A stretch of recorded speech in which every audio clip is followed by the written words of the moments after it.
Nah, Anies memang kelebihannya begitu ya, karena dia punya kapasitas to be an intellectual organic intellectual ya. Begitulah harapan yang akan kami perjuangkan bersama Anies Baswedan, meneruskan imaji Indonesia Raya. Selamat sejahtera Ibu Pertiwi, selamat sejahtera anak negeri ya. Kita berharap di ketiga-tiganya sehingga nanti ketika mereka terpilih ya kita tidak menyesal. Tapi keterpilihan mereka harus dengan pemilih yang jujur dan adil, bukan besar-besaran money politics. Karena kalau pemimpin terpilih dengan cara tidak jujur, tidak amanah, ya tunggulah kehancurannya.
Assalamualaikum warahmatullahi wabarakatuh.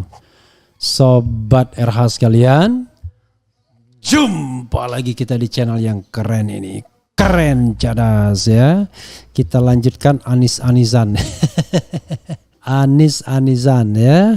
Sekarang lagi hit dan hot Anies Rashid Baswedan. Coba kita lihat ya. Ini ada tulisan Willy Aditya tentang imaji Indonesia Raya bersama Anies Baswedan. Ini anak muda yang dulunya aktivis dari UGM ya. Ya, aktivis yang kritis ya. Rata-rata aktivis kritis ya. Terutama kalau dia mengenal pemikiran agak kiri sedikit. Walaupun ketika berpolitik menganan itu soal lain. Sobat semuanya, oke, kita coba lihat ya bagaimana dan apa yang dituliskan oleh Willy Aditya, seorang yang sepertinya sangat dipercaya oleh Surya Paloh. Coba kita lihat nantinya.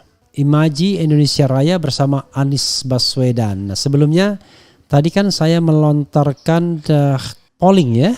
Di antara 3 partai bakal pendukung Anies, mana yang Anda pilih ya? 10.000 votersnya sudah Demokrat 15%, Nasdem 17%, PKS 68%. Wah, ini kanan semua di sini ya ngumpulnya. Tetapi whatever it is, kalau seandainya PKS bisa mendapatkan suara katakanlah kotel efek dari Anies Baswedan, maka itu lebih adil. Karena Nasdem kalau misalnya Anies menang, Nasdem akan dapat Anies, AHY akan dapat AHY, Demokrat akan tetap dapat AHY, dan PKS mendapatkan limpahan suara. Kira-kira begitu ya. Jadi ada keadilan dari Yang Maha Kuasa. Tetapi coba kita bacakan Willy Aditya ini ya, menarik untuk dibacakan, seorang intelektual dari partai Nasdem ya. Imaji Indonesia Raya bersama Anies Baswedan, Willy Aditya, yang dimuat di hari ini di Harian Media Indonesia. Coba kita bacakan apa sih maksudnya ini.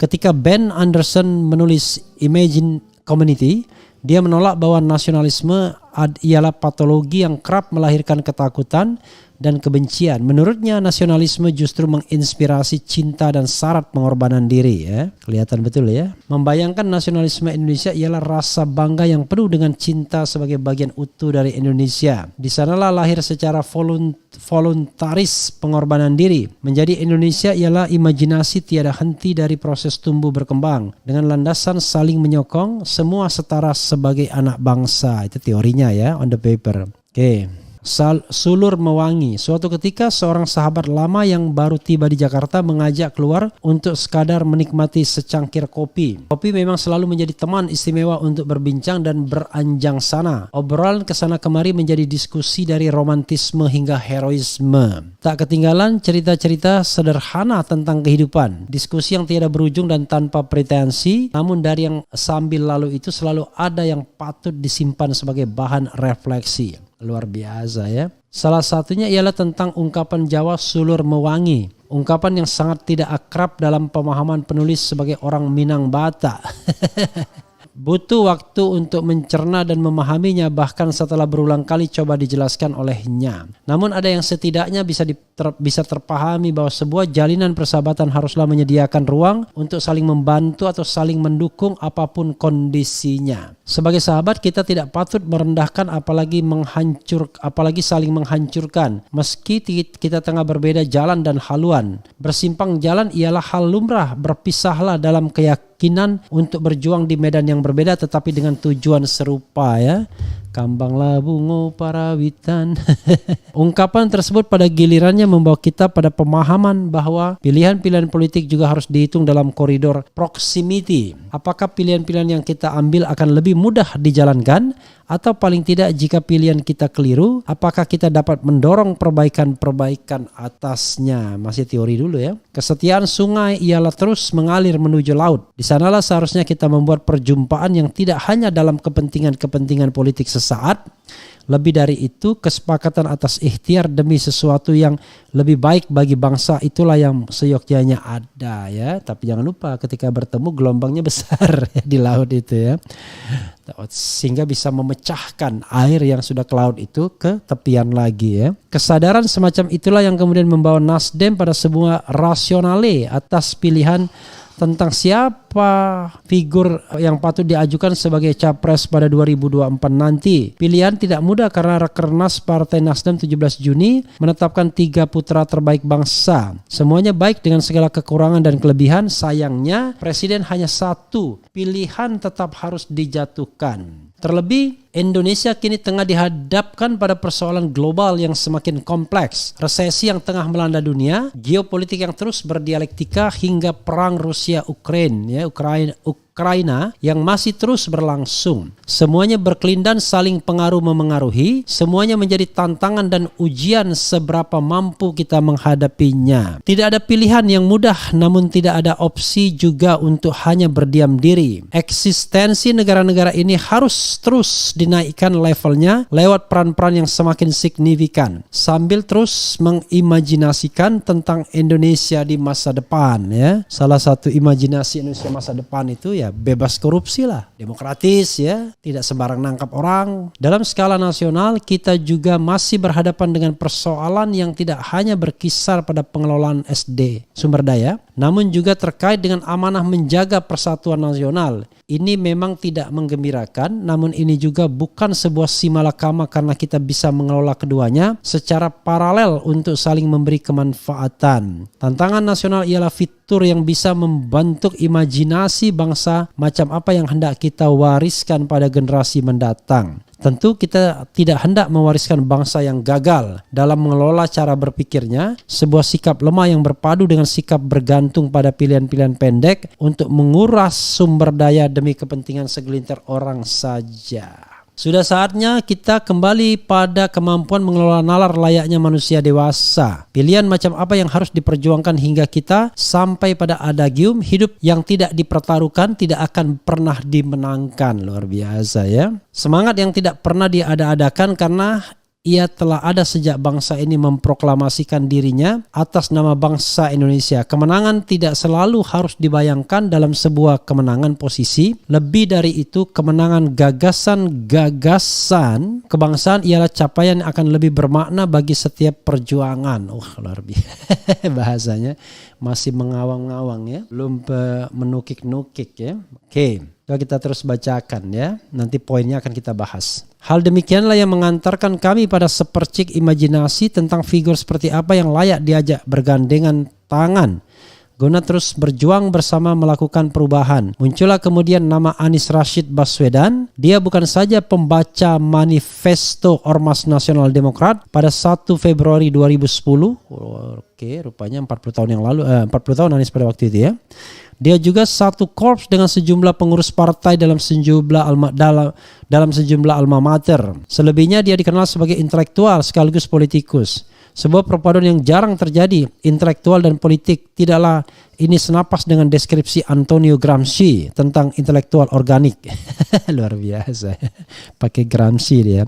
Ini orang-orang yang, jadi intelektual organik itu bukan intelektual kader jenggot ya, intelektual yang tumbuh dari tanah.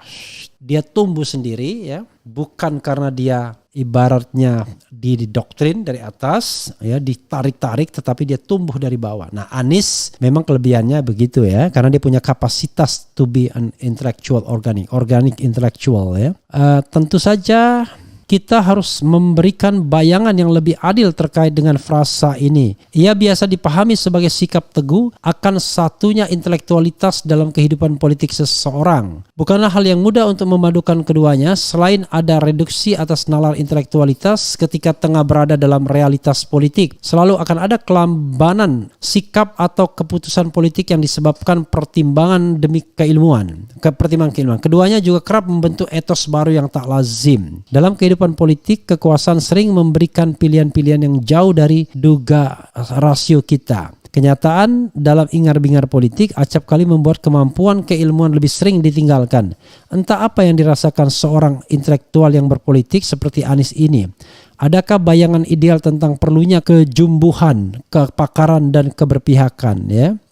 Mungkin banyak hal yang membuat sebagian dari kita berbeda pandangan atau pendapat dengan sosok Anies. Namun demikian, perbedaan ternyata lebih sering terjadi karena nihilnya dialog di antara kita. Padahal, bukankah kita harus membiasakan diri dengan hal-hal yang kita anggap berbeda? Tepat dalam kasus semacam ini, keutamaan sikap, virtue seorang Surya Paloh kerap muncul. Dia bisa dan bersedia bertemu dan berkomunikasi dengan kelompok manapun, dengan partai manapun. Dia bersedia untuk bertukar pikiran dan cara pandang, perspektifnya luas dan merepresentasikan politik yang dewasa. Saat populisme yang dipicu politik identitas menyeruak pada 2017, beliau tidak menyerukan perlawanan terhadap hal tersebut. Yang disuarakannya, yang digelorakannya ialah semangat persatuan karena musuh kita bersama ialah kemiskinan, kemunduran, dan kebodohan.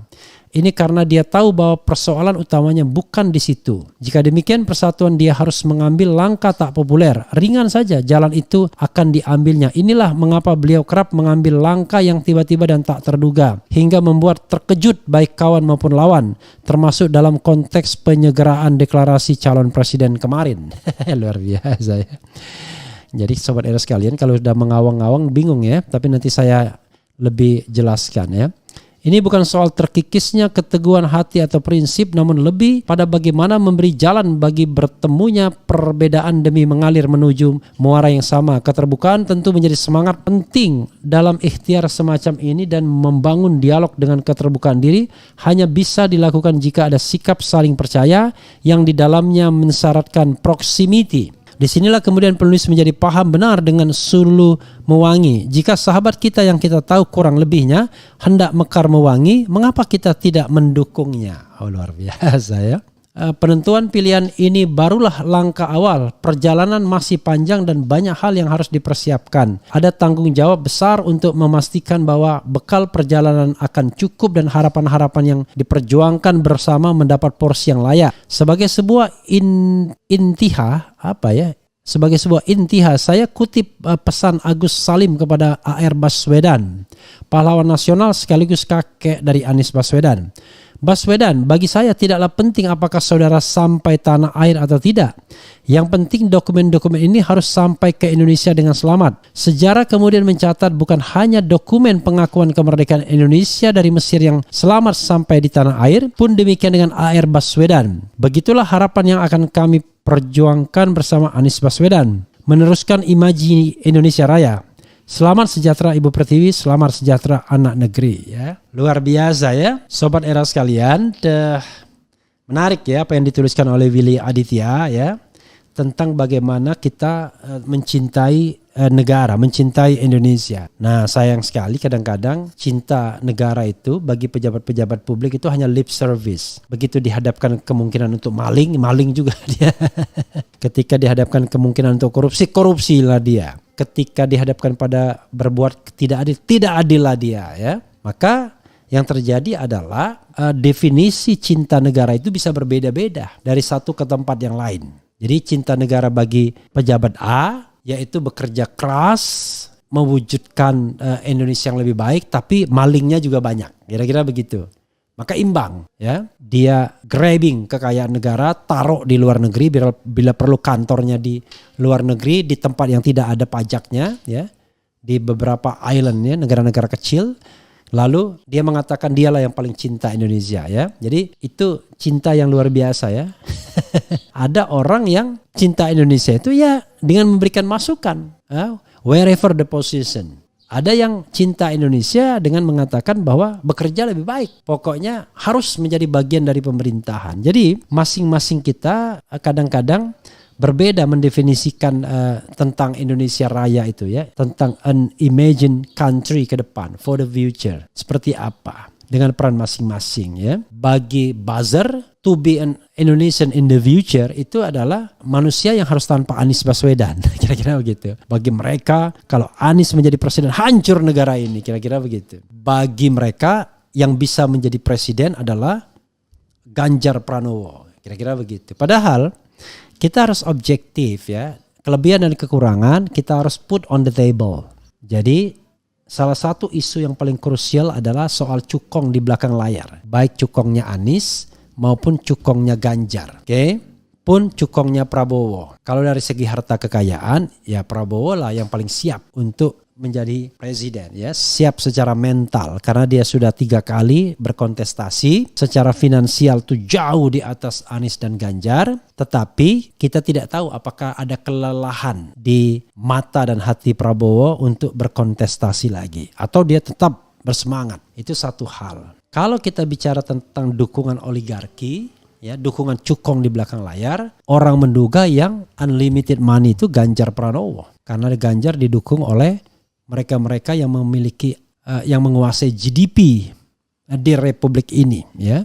5 keluarga besar itu menguasai 40% GDP dan orang menganggapnya mereka-mereka lah yang potensial pendukung Ganjar Pranowo. Anies ya ada juga, tetapi tidak sebesar orang-orang yang disebut tersebut. Jadi kita harus jujur tentang Indonesia ke depan. Maka yang paling penting adalah apakah orang-orang tersebut mampu mengendalikan negara, mampu mengendalikan oligarki untuk menjadi negara yang lebih bermartabat, ya. Not try to persuade a foreign investor, ya, to invest in this country misalnya. Jadi inviting for investing, ya. Jadi tetapi lebih membuat bagaimana bangsa ini menjadi bangsa yang jauh lebih bermartabat. Bangsa yang punya harga diri misalnya. Apakah itu di sosok Prabowo, apakah di sosok Ganjar, apakah Anies Baswedan. Kita berharap di ketiga-tiganya sehingga nanti ketika mereka terpilih ya kita tidak menyesal. Nah, tapi keterpilihan mereka harus dengan pemilih yang jujur dan adil, bukan besar-besaran money politics. Karena kalau pemimpin terpilih dengan cara tidak jujur, tidak amanah, ya tunggulah kehancurannya. Karena tidak ada orang curang, orang memenangkan pertarungan dengan membeli, membayar, tiba-tiba negaranya diridhoi oleh Allah Subhanahu wa taala. Yang terjadi adalah sooner or later akan ada kehancuran. Nah, agar kita tidak hancur, sobat era sekalian dan semua yang menonton ini, maka marilah kita menjadi bangsa yang lebih bermartabat, yaitu mencari pemimpin dengan bermartabat. Tidak menggunakan kekuatan finansial untuk membeli, tidak menggunakan kekuasaan untuk membungkam, tapi memberikan freedom, kebebasan kepada warga negara untuk berekspresi, termasuk ekspresi terhadap calon atau kandidat-kandidat pemimpin Indonesia ke depan 2024 and next on, begitu. Saya tidak terlalu risau, ya, seandainya pemimpin itu punya komitmen, tapi tidak hanya punya komitmen tapi juga punya kemampuan termasuk kemampuan mengendalikan oligarki yang makin lama makin membelit perekonomian kita dan membuat negara ini hanya dikuasai oleh segelintir manusia. Dan kalau manusia itu katakanlah lari atau kabur ke luar negeri, maka negara ini ibarat kapal yang mau sinking, yang mau tenggelam. Sobat Era sekalian, ke depan kita berharap negara ini menjadi negara yang besar ya, dengan Anies Baswedan, dengan siapapun yang terpilih, dan bukan menjadi negara kerdil yang kesan meminta-minta agar orang lain mau datang dan berinvestasi di sini, tapi kemudian yang datang dan berinvestasi itu justru mengendalikan kita dan mengkhawatirkan kita. Besok-besok jangan-jangan dia sudah menguasai kita, baik secara fisik, secara material, non fisik maupun secara fisik. They deploy as many as people, and then alasannya karena untuk bekerja, padahal ada political motivation, ada motif-motif politik yang lain ya. Oke, sobat Era sekalian, itu saja ya. Dan silahkan dinikmati ya, An Imagines a Country ya, for the future, dan kemudian kita sama-sama ngimpi atau bermimpi dengan Anies Baswedan to become the next president ya, with solid authority to handle this country ya. Termasuk juga how to negotiate with para konglomerat itu agar konglomerat itu mau berkontribusi lebih baik, lebih banyak, lebih adil untuk membangun Indonesia ini. Wassalamualaikum warahmatullahi wabarakatuh.